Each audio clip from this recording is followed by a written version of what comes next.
Well, hello. So today we get to do our final video, and it's let us look at the future of business growth. It's not about having better departments, but it's about building unified growth teams. And that has been a consistent message throughout our series.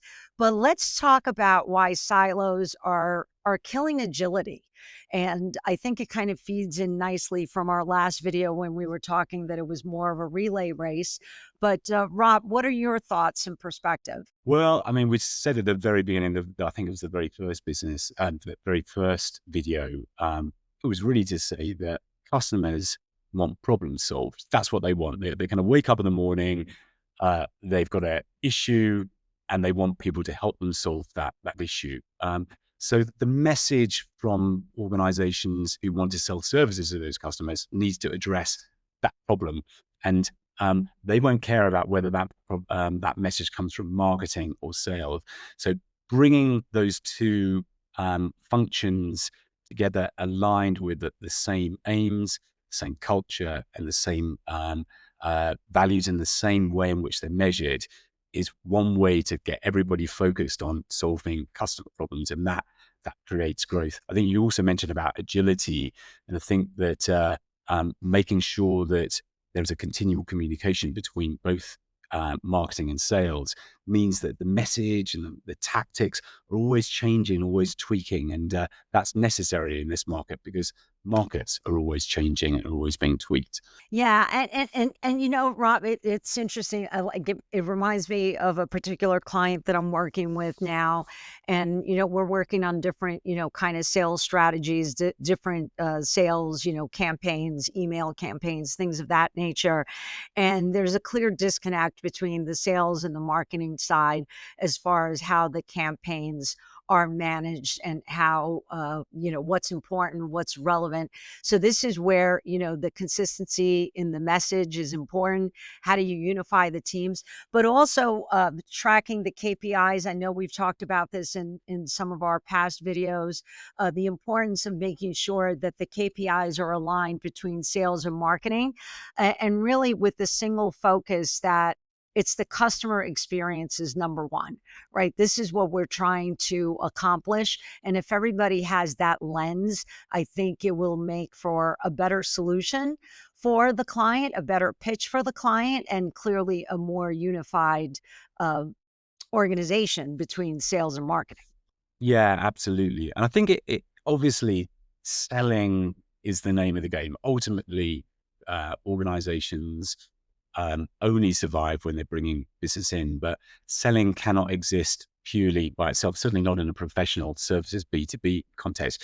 You need to build trust. And I think that when bringing both sales and marketing together, the investment and time and effort also needs to be into the higher up the funnel types of activities. So things like thought, if you think about sort of the big consulting firms, they spend millions of dollars on research and reports and events, which of themselves do not necessarily lead directly to even marketing qualified leads, let alone kind of sales qualified leads.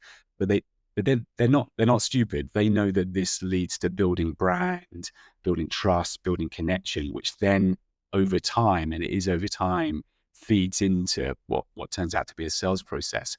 So when bringing sales and marketing together, it isn't simply about going, yes, this is going to generate more sales. It also needs to generate this kind of wider ecosystem of connection with customers that are actually about things that aren't necessarily about directly about your product or your service or your USPs. They're about other things, maybe about what you stand for or about what your thoughts are on particular issues, or topics that really matter to you as an organization. It's in that territory that kind of future growth is kind of laid out. Yeah. So, Rob, you just reminded me also, and you and I, we had the opportunity to work together. And I think, some of the challenges that either when we worked together or when we went off and started doing different things, but the challenge was always to get finance to recognize that you are doing these brand initiatives, these events, these thought leadership pieces that you wanted to share with your clients and with prospects. And the value in them was tremendous because it separated you from your competition. I'm a big proponent of thought leadership pieces, and it separates you from your competition. But more importantly, it actually gives you topics to talk to your client about that are not about showing up and saying, oh, how much more professional services do you need? How much more staffing do you need? Right? You can talk about, trends in an industry, in a particular, subject matter, and you can actually go to them and ask them for input in building the thought leadership. I mean, it creates such a great ecosystem. As you could tell, I'm very enthusiastic about it. Yeah. But it was so frustrating because finance would always say, okay, you had this event in New York City. How many leads did you get out of it? Like, what deal did you close? And it would be, well, I mean, we did close business, but I don't know if it was really specific to doing this event in New York because we've done a bunch of things, right? So which one really kind of can you tie the revenue? But finance was always looking for every single item, tying an ROI to it, which wasn't that easy. So my message is finance, please be understanding. We need a finance person on it. You're right. These things are tough. They're tough. And actually, if they weren't tough, everybody would do them and they wouldn't be a point of differentiation. So their toughness is something of their value as well. But yeah, and I think it's when it comes around to, and we've talked elsewhere about sales and marketing reporting into the same functional head. That makes a lot of sense as long as that functional head understands that investment in brand building activities and trust building activities is just as important as investment in direct sales generating activities because the brand building, the trust building, especially in a B2B environment, is really the kind of the future order book, it's the future pipeline that you're building. That's the investment that you're making. And the investment in the sales pipeline is kind of much more of a current type of investment. So in a way, it is a bit of a leap of faith. But if you make that leap of faith in the right way, it makes money, definitely. And the finance directors make, I don't know whether they find that a convincing argument or not. Some do, some do. Absolutely. I couldn't agree with you more.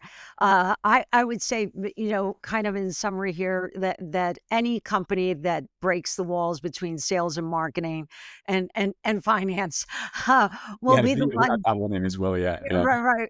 That will be the ones that lead the next, generation of growth.